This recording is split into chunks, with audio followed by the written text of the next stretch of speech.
or not this was a carjacking. We do know that there was a female passenger who jumped out of the vehicle when this pursuit began about a half hour ago. This driver now back in the Pacoima area, which is where we picked up this chase at around 8:30 here on KCAL 9 News. So it appears he's circling back, but still going at a very steady, relatively slow pace. And again, Lieutenant Griffiths, I've asked you this before, but it almost seems idiotic for a driver to just keep going, knowing that there are so many police vehicles around and he's not going to get away. But clearly this person just wants perhaps his 15 minutes of fame. Yeah, exactly. And, you know, there's a saying in law enforcement, we only catch the stupid ones. And it seems to be the stupid one that just keeps going no matter whether he's going to get caught or not. And knowing that this driver, Lieutenant, is just not going too fast, what do you think is going through their minds? Are they trying to find an escape route? Are they trying to figure out how they're going to surrender? You know, you've dealt with so many criminals. What do you think is happening right now? Well, most of them just say they just didn't want to go to jail right now, so they're going to keep going. A lot of times they'll be on the phone saying goodbye to family members that they're not going to be able to call from jail, or the family members are calling them and, you know, saying they can see them on the news. Well, we did just see, it looks like some folks maybe just standing on the sidewalk there. Now that he continues to circle in this area, I'm sure attention is starting to grow and people are starting to want to watch this. And of course, that's never a good idea, especially considering the driver may possibly be armed.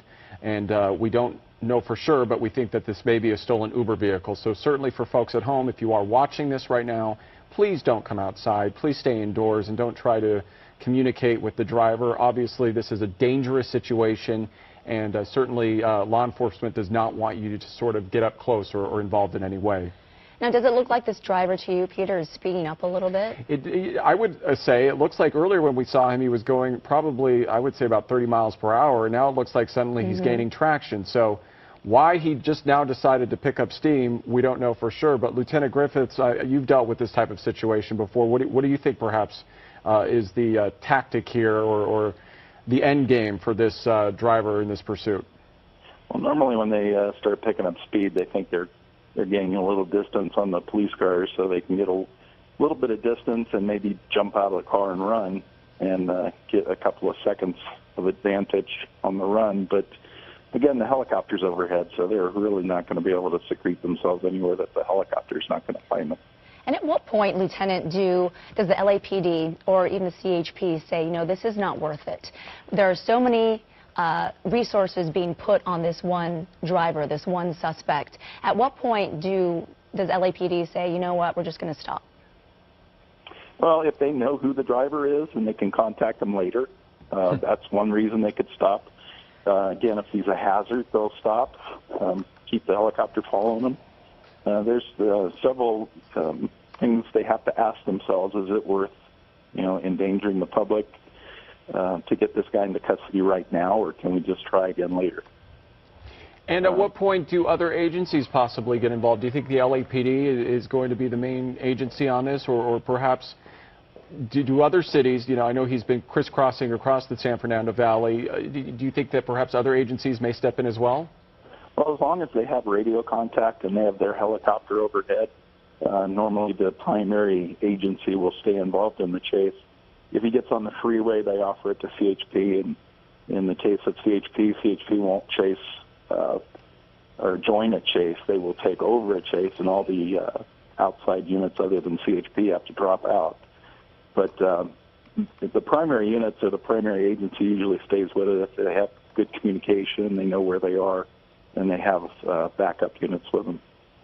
And it looks like the other good news in this chase, it looks like all the other drivers are really heeding the sirens and the flashing lights. And maybe, quite frankly, they're so used to chases now, they're on the lookout and they're ready to just pull over because really this driver has not come into contact with many other drivers. And thankfully, no pedestrians, really. It's really been a quiet Saturday night. Oh, and now that I say that, now he's crossing into the oncoming lanes, it looks like. Yeah, get around traffic here. Oh, he's in the opposite lanes now going against traffic. Okay, yeah, now it's getting a little bit more dangerous because he's on the wrong side of the road here. Right. This may be a good opportunity for them to, either slow down or back off from him so he doesn't feel so pressured to keep the speed up or do any dramatic movements. And it looks like there's the police chopper right there keeping their spotlight on him. Obviously, the concern goes up now, right, Lieutenant Griffiths, because he is driving on the wrong side of the road, and you have to worry for the drivers who may not be aware of what's going on, perhaps not paying attention, coming straight toward him. Right. He's taking a little bit more chances with the safety of the public. And, it works two ways. If the unit backs off, a lot of times the car will speed up thinking he's gaining distance. And, he'll run red lights and make turns on the wrong side of the road. But if the police car is up closer to him, you've got the lights and siren to warn the traffic ahead of him to get out of the way. So it's kind of a double-edged sword, I guess you'd say. And who knows, maybe this car only had half a tank of gas or a quarter tank, and maybe at some point they'll run out of gas. We've seen that before as well, where cars just kind of putter to a stop, and that's when they have to give up. So who knows, maybe this chase will go long enough that this car runs out of gas as well. And Lieutenant Griffiths, some of our viewers, and we encourage people at home, if you have any questions for us or for Lieutenant Griffiths, feel free to tweet us at CBSLA Peter, at CBSLA Andrea. We will try to answer your questions. One of our viewers, Lieutenant Griffiths, wants to know, what happens to these folks after they leave police on a pursuit in terms of jail time and the charges they face? Well, it depends on what the initial charge is. If it's just failure to yield or a pursuit, there is a felony section for the pursuit if they endanger the public, which, 99% of the pursuits endanger the public. If they get any time, it's probably going to be county time. So, if they want to look at stopping the pursuits or keeping people from running, maybe up the penalty for it. I know they did that years ago. It used to be just a misdemeanor to run unless you hurt somebody, but now it's a felony if you endanger the public or drive recklessly. And earlier, Lieutenant, there was the possibility we were seeing some reflections in the window on the passenger side. It's not really clear if this driver is alone. How often is it just a driver and not just a driver and a passenger, I should say, in the cars, or are the drivers usually alone in pursuits? Yeah, it varies. It could be a carload of people just goofing around, or it could be one guy that's wanted for something that just doesn't want to go to jail. I think I understood earlier that the Metro units from LAPD were the ones that initiated this pursuit, so they may have been watching for this car. They may have some want that we don't know about. Normally, Metro doesn't do just routine traffic stops. They usually go after the major players. And it looks like this driver is kind of back to where it all began, in the Pacoima area, now in the Sun Valley area, sort of keeping to some of the streets that he was on earlier, Laurel Canyon Boulevard, San Fernando Road. Here he is, again, here on a residential area, a street in the Sun Valley area, but going at a pretty steady speed. He's slowing down again, it seems. So why all of a sudden he went from slow to fast and now back to slow? Again, this must be something that the officers are probably frustrated with, I'm guessing. Yeah, and I would assume the primary officer feels like going up there and, just doing the pit maneuver and spinning the guy around. But you got to maintain the discipline, and it's at this point, following him at this speed is not as hazardous as attempting one of those maneuvers. And Lieutenant, at this point, who is making those calls? Is it somebody back at the station who's watching the chopper? Who's making the calls as to what to do next, as far as a pit maneuver or just stay on the driver? Well, you do have a watch commander at the station that's probably watching this broadcast. You've got a sergeant that's usually involved in the pursuit as the second or third unit. And the biggest responsibility goes to the primary unit. He has the authority to terminate the pursuit or cancel the pursuit if he deems it's getting too dangerous or hazardous. Now this driver seems to be going really slow. It's almost like he's going at a crawl here through that intersection. Who knows if it's because he wants that or if it's because perhaps the vehicle's starting to run out of gas. We have one more question for you also, Lieutenant Griffiths, from a viewer on Twitter.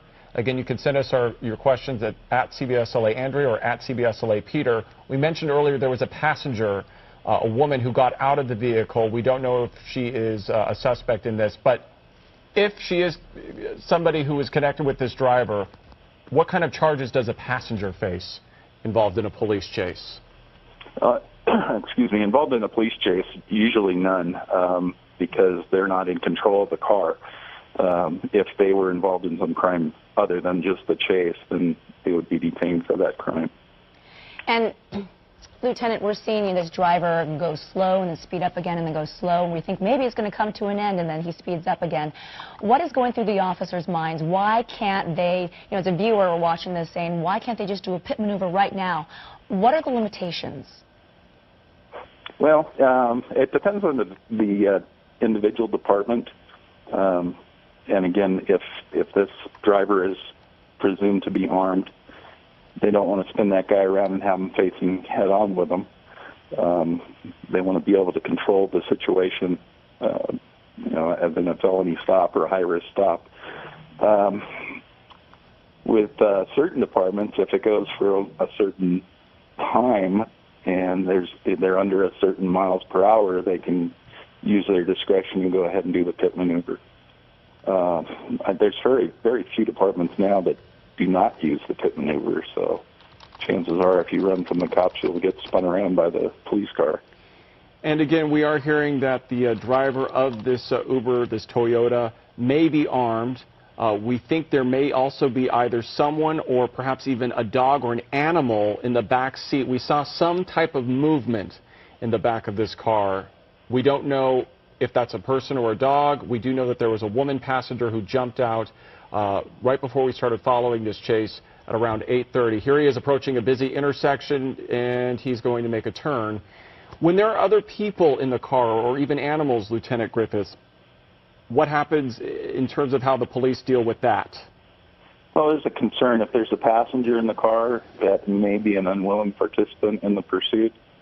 We're looking out for their safety also. We don't want to push it to where we endanger the safety of the passengers. If it's a dog, attack dog, or a trained dog, that's another thing they're going to have to contend with at the end of the pursuit if that dog gets out to attack the officers. So if nothing else, it's a distraction at the end of the pursuit.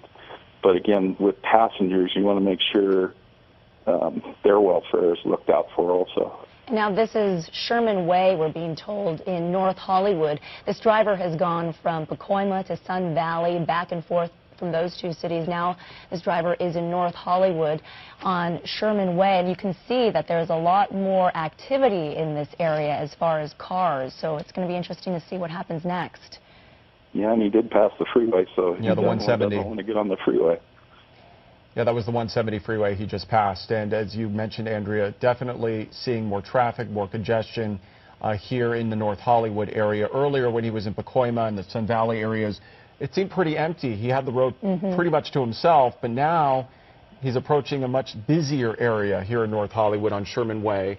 And so obviously that intensifies the danger, Lieutenant Griffiths, especially considering this driver may have a weapon. Right. And the officers in the pursuit continually reevaluate the situation. Well, it looks like this driver's slowing down. It almost, I was thinking the left rear was smoking a little bit, but that may have just... Let's see what happens. This driver has stopped completely. Oh, good. Officers are getting out of their vehicles. Looks like he's right next to an El Pollo Loco restaurant, so right next to a shopping center, it seems. Several police vehicles now surrounding this car. They are telling this driver to get up with his hands up, to get out and probably back away very slowly. But a relatively peaceful end to this pretty bizarre pursuit that began about a half hour ago in the Pacoima area. Car doors opening there. Car doors opening. He was going very slow and steady, but now it seems he is getting out of this vehicle. He is going to hopefully comply with the officer's commands. And at this point, Lieutenant, what are officers thinking? Because this is a person possibly armed. Well, they want to take this point slow. As you can see in the screen, there's a guy with a stroller, it looks like, in front of El Pollo. We want to make sure those citizens are out of the way. And oftentimes people, like in El Pollo, will go to the window and put their face against the window and watch the action, thinking it's like a movie or a TV show. Well, he's got his hands up. He seems like he's doing exactly what the officers are asking. He's getting down on his knees.